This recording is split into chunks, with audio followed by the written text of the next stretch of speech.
Hi students, how are you? Myself Vivek Roy from the Mathematics Icon channel. You're a mathematics teacher. So how are you? I'm fine and hope you are all fine. So in this lecture, we will discuss some questions from the three-dimensional geometry. And in the last lecture, we had solved different questions from the NCERT 11.2 exercise and straight line in space regarding the angles between the lines, perpendicularity and the parallel lines. Okay, so this type of questions are very important for the board exams, and each year at least one question is to come from this parallel and the perpendicular lines property. Okay, so this straight line in space chapter is going to be very important for the board exams as well as for the entrance exams as well. Okay, so today we will solve some questions from the NCERT 11.2 exercise, which are most important questions from the straight line in space chapter. Okay, so if you check the previous year questions, you can see at least one question is to come from this today's topic. Okay, so just very important concepts. And remember one thing, just the NCERT each and every questions are very important. No, so no particular one question is important for the board exams. Whatever the questions are given in the exercises, in the NCERT exercises, each and every questions are most important. No, तो ये कोई नया तो चीज तो है नहीं, ठीक है। एनसीईआरटी ऑलवेज इंपॉर्टेंट होता है, ठीक है। तो हम लोग from 3D we will solve some extra questions also, and after completing this NCERT book we will solve different questions from the R.D. Sharma book. Okay, so it is this, actually this three-dimensional geometry is very important chapter. So if you want to gather more and more knowledge, then you will have to follow some actually reference books. Without solving the reference books questions, I think you can't actually gather the much more knowledge regarding any topic, regarding any chapter as well. Okay, so चलो without wasting our time, just start करते हैं. Okay, जैसे हम लोग का जो first question है, find the values of p, ठीक है। क्वेश्चन ही है ये एनसीईआरटी एक्सरसाइज 11.2 एनसीईआरटी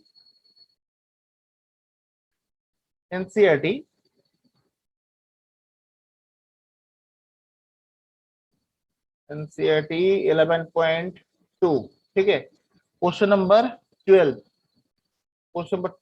ठीक है। Question number 12, find the values of p for which the lines, दो लाइन दिया गया है, दो लाइन दिया गया है, और you need to find the value of p. Okay, two lines, given lines, यहाँ पर लिख लो गिवन लाइंस, और एनसीईआरटी बुक्स तो सबके पास ही है. हाँ, तो क्वेश्चन नंबर 12, मैं क्वेश्चन नंबर बोल के जा रहा हूँ, just you can see the question. Okay, given lines क्या है, 1 minus x by 3, 1 minus x by 3, then 7y minus 14, 7y minus 14 by 2p, 2p equals to z minus 3, z minus 3 by 2, ठीक है।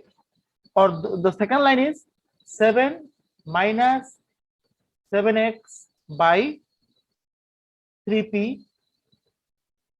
equals to y minus 5 by 1,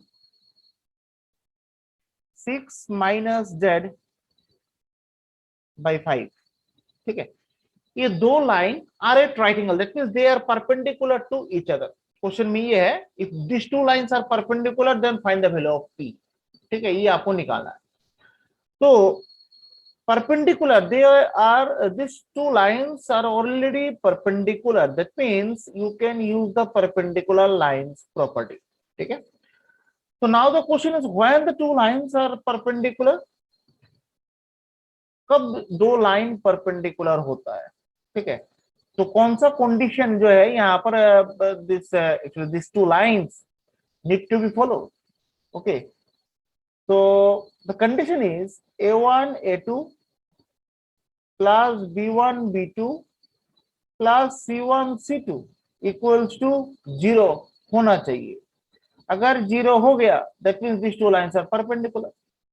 Now the question is यहाँ पर ये A1 A2 ये सब क्या है? A1 B1 C1 A2 B2 C2 क्या है? These are all the direction ratios of the given line. Direction ratios होता है लाइंस का.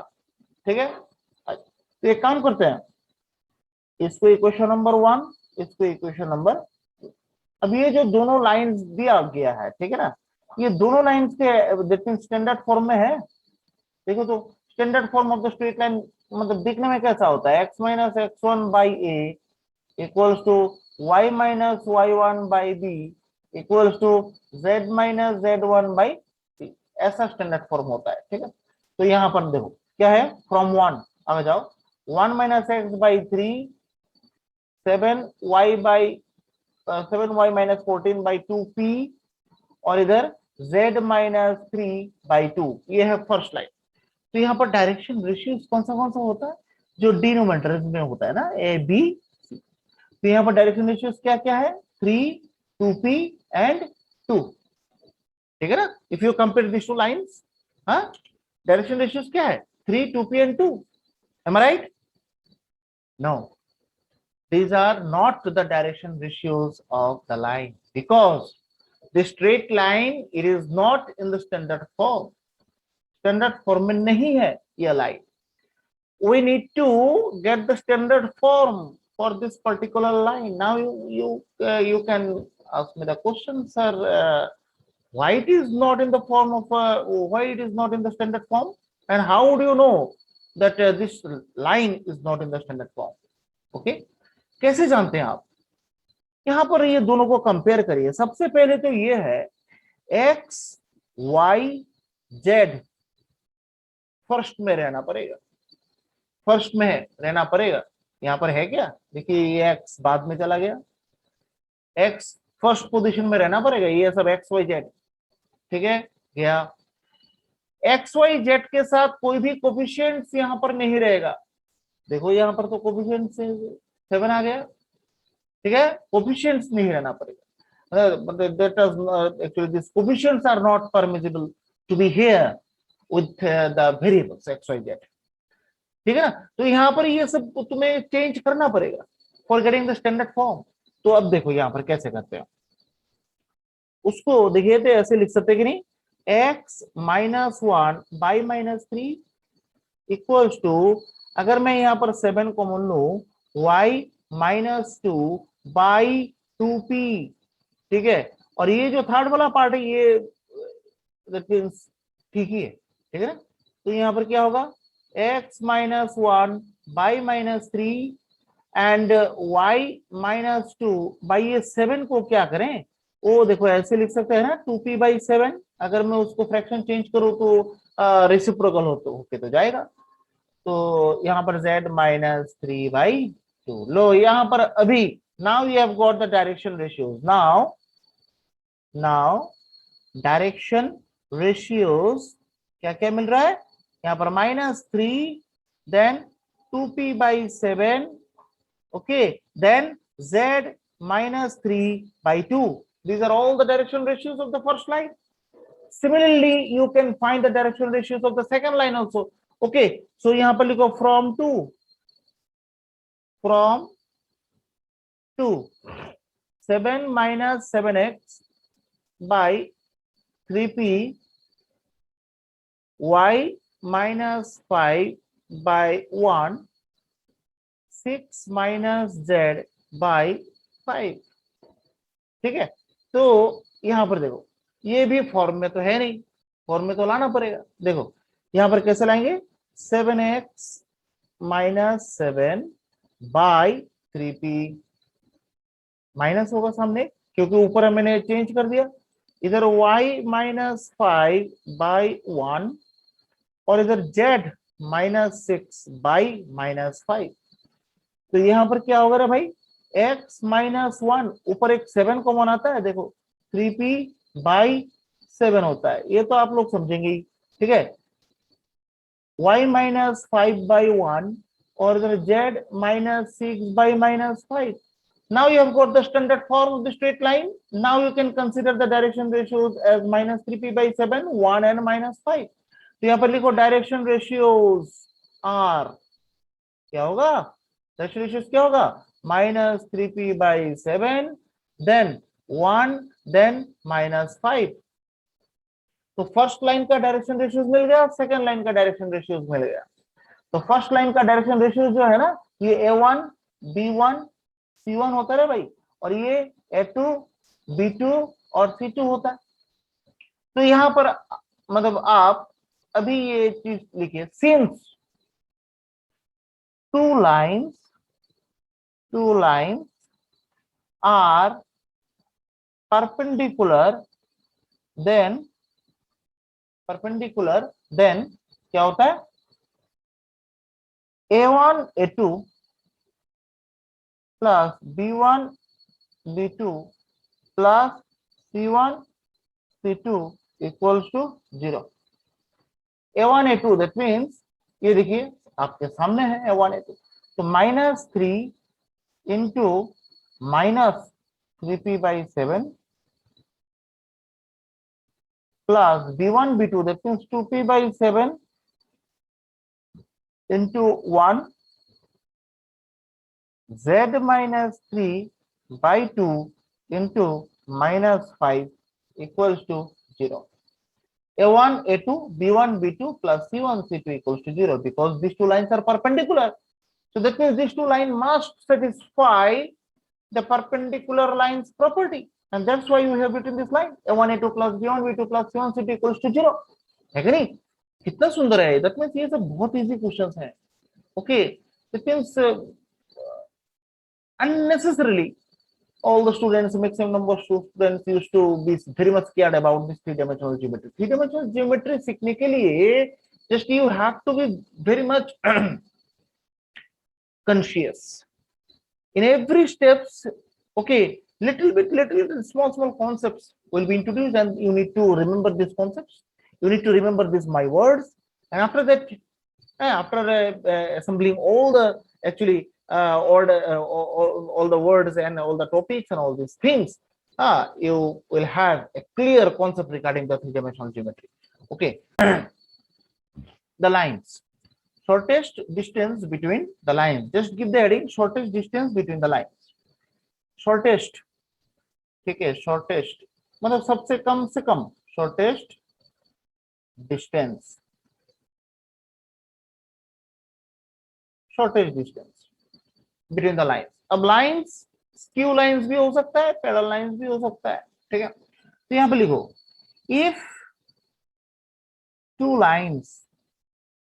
lines, अगर दो लाइन का इक्वेशन आपके पास दिया गया, if two lines x minus x1 by a1, फिर उसके बाद y minus y1 by b1, फिर उसके बाद z minus z1 by c1 and x minus x2 by a2, y minus y2 by b2, इधर z minus z2 by c2.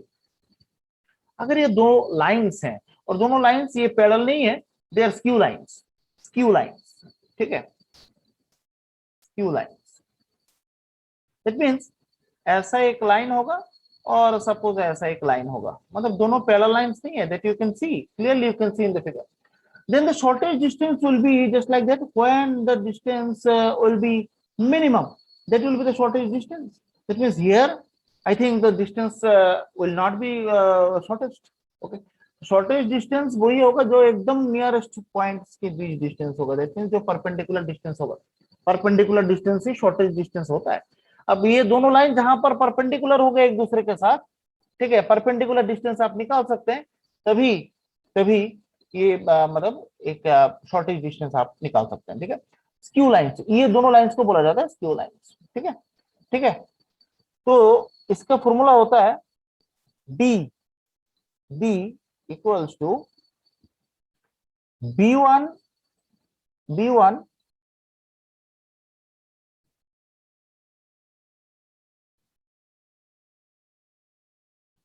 Cross b2, b1 cross b2, ऊपर vector sign दे दो, b1 cross b2,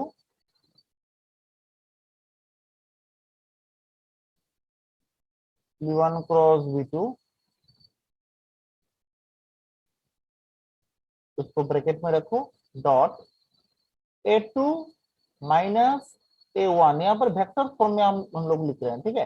क्यों vector form में लिख रहे हैं? क्योंकि vector form में ये देखने में थोड़ा सुंदर लगता है, और कार्टेशियन फॉर्म लिखोगे तो यही यही है, इतना बड़ा साइज हो जाएगा, बहुत बड़ा साइज है, ठीक है। इसलिए वेक्टर फॉर्म कोशिश करना है, वेक्टर फॉर्म में ही उसका डिस्टेंस निकाल दो, ठीक है।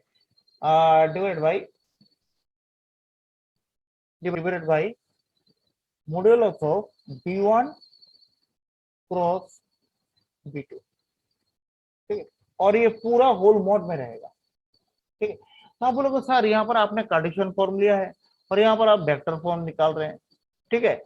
कार्टेशियन फॉर्म का भी फॉर्मूला है भाई, यहाँ पर कार्टेशियन फॉर्म का भी फॉर्मूला है, ऐसा नहीं है कि कार्टेशियन फॉर्म का फॉर्मूला, लेकिन ये साइज इतना बड़ा है इसलिए हम लोग नहीं लिखेंगे, यहाँ पर नहीं लिखेंगे क्योंकि उसमें टाइम ज्यादा लगेगा, ठीक है। तो कार्टेशियन फॉर्म से यहाँ पर और टू लाइन्स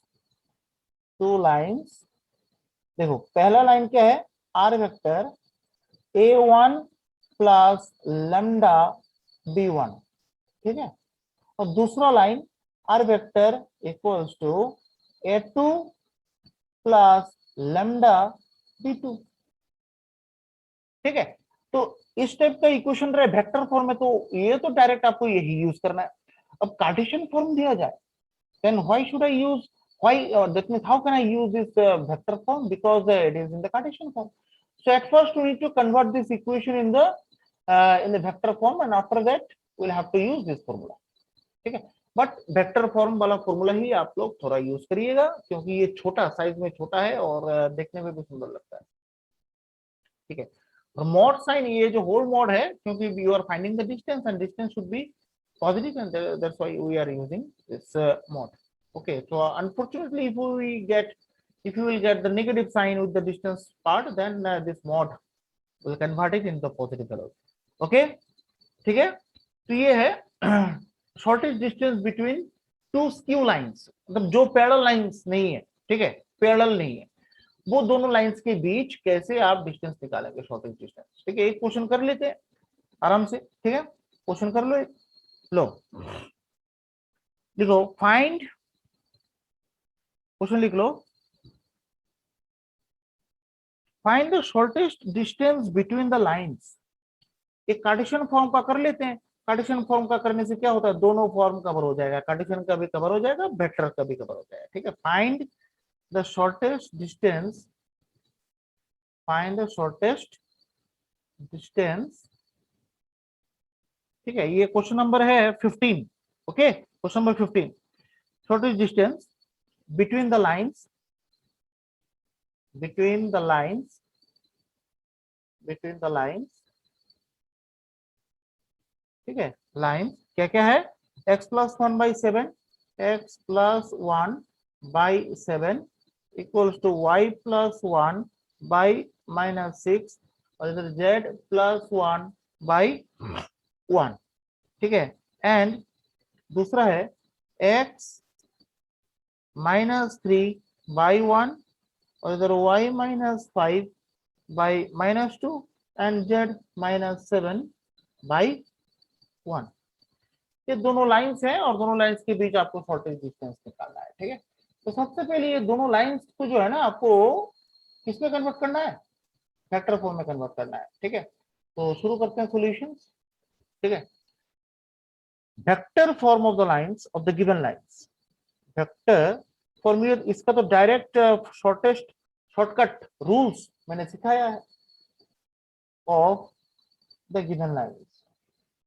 सबसे पहले आपको ये देखिए पॉइंट्स क्या क्या है यहाँ पर, ये देखिए x - x1, y - y1, z - z1, देखते हैं यहाँ पर x1 y1 z1, यहाँ पर x1 y1 z1 क्या क्या है, x1 इक्वल्स टू -1 होगा, देखो y1 यहाँ पर -1 होगा, देखो z1 यहाँ पर भी -1 होगा, देखो x minus x one, y minus y one, z minus z one, देखो minus one minus one minus one होगा। तो यहाँ पर ए वेक्टर जो पॉइंट्स लेके वेक्टर बनाना है उसको क्या नाम देना है, ए वेक्टर। ए वेक्टर इसको ए वन नाम दे दो। क्या होगा, माइनस आई कैप माइनस जे माइनस के, एम आई राइट, ठीक है ना, क्योंकि यहाँ पर देखो पॉइंट्स का कोऑर्डिनेट तो minus one minus one minus one है।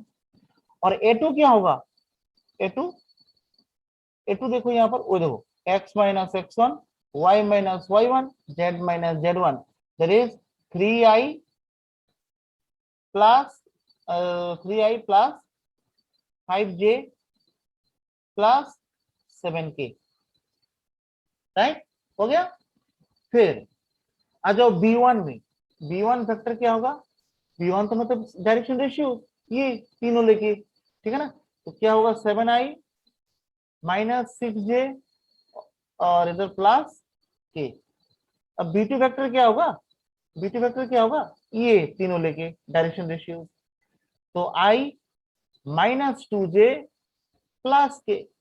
बस यहाँ पर सब कुछ मिल गया, देखो A1 A2 B1 B2 ये सब कुछ मिल गया। Now you need to use this formula, ठीक है। अब स्टेटमेंट मारो, so the shortest distance between this two lines, ठीक है, shortest distance between this two lines, ठीक है, तो लिख लो, so the shortest distance, formula ये यूज करो, सो द शॉर्टेस्ट डिस्टेंस, ठीक है ना। वेक्टर फॉर्म में कैसे कन्वर्ट होता है, मतलब आगे ना, जस्ट ऐसे ही आपको वेक्टर फॉर्म में कन्वर्ट करना है, ठीक है। और शॉर्टेज डिस्टेंस निकालने के लिए देखिए क्या क्या चाहिए आपके पास, A1 B1 A2 B2 ये सब का मतलब वेक्टर फॉर्म चाहिए, तो हम लोगों ने लिख लिया है। Now the most important thing is that you need to find that is B1 cross B2, ठीक है। तो यहाँ पर लिखो, सबसे पहले B1 vector cross B2 vector, ये दो वेक्टर्स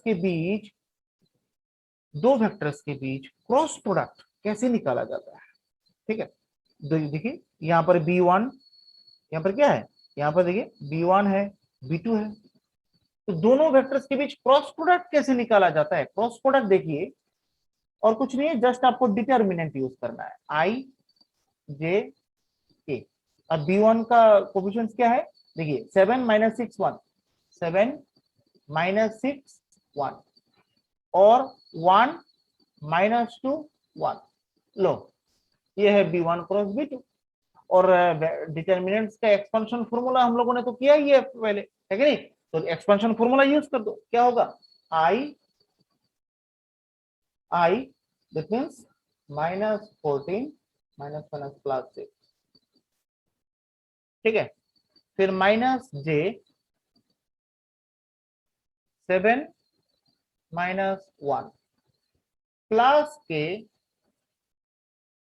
माइनस 14 के है ना, ना ये तो शब्द आई माइनस 6 प्लस 2, ये थोड़ा गलत हो गया, इसको करेक्शन करो, ये होगा, ये और ये कैंसिल है ना, माइनस 6 प्लस 2 माइनस 6 प्लस 2, ठीक है।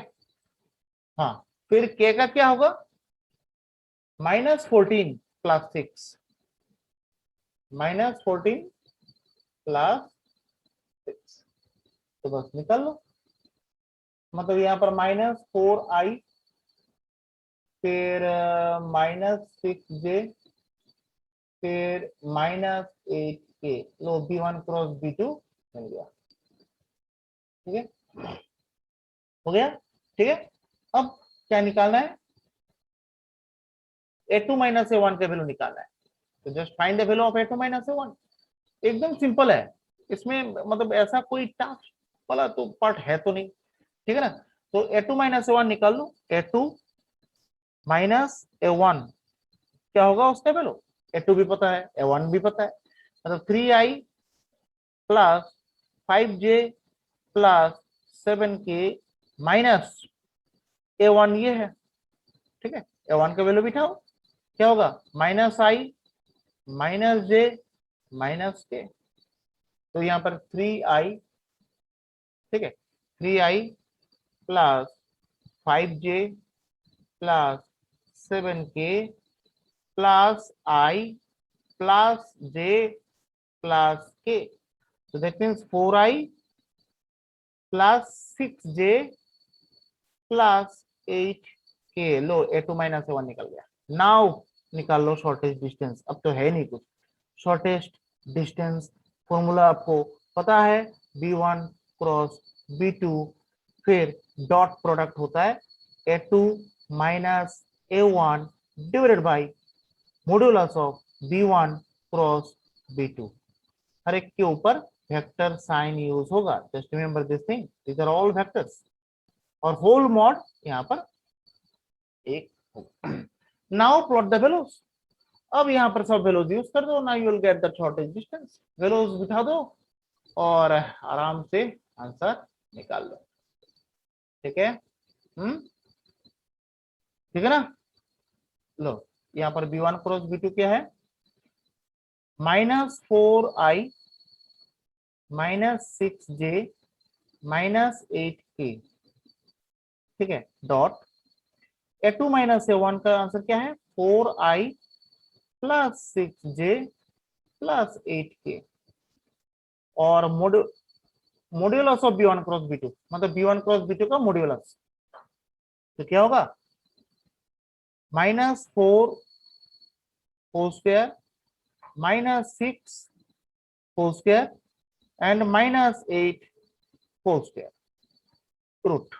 बस हो गया. होल मोड तो है ही. तो इसके यहाँ पर आंसर क्या होगा, यहाँ पर क्या होगा, देखो डॉट प्रोडक्ट तो हम लोग जानते हैं सेम को, मतलब आई का कोफिशिएंट, जे का कोफिशिएंट और के का कोफिशिएंट के बीच मल्टीप्लिकेशन हो जाएगा. ठीक है, दैट मींस -16 फिर -36 फिर -64 डिवाइडेड बाई यहाँ पर रूट क्या होगा, 16 फिर 36 फिर 64. होल मोड तो है ही. बस तो यहाँ पर क्या होगा, 64 और 36 100 116 माइनस 64 और 36 100 116. यहाँ पर भी रूट 116 है कि नहीं. मॉड है, मॉड है तो माइनस साइन तो चला जाएगा और इसको काटेंगे तो यहाँ पर रूट 116 आएगा यूनिट. ठीक है, तो ये होता है आपका शॉर्टेस्ट डिस्टेंस. ठीक है, बहुत ही सिंपल है. जस्ट यहाँ पर आप b1 और b2 का वैल्यूज निकालेंगे, फिर क्रॉस प्रोडक्ट निकालेंगे, फिर उसके बाद और है क्या, और कुछ नहीं है. ठीक है, ठीक है. तो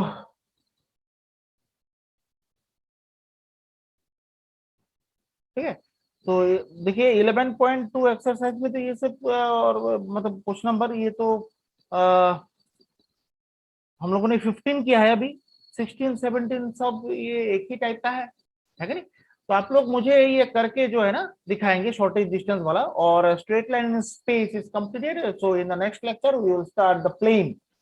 okay, the plane chapter for 3-dimensional geometry. Okay, so very important and little bit tricky also because this plane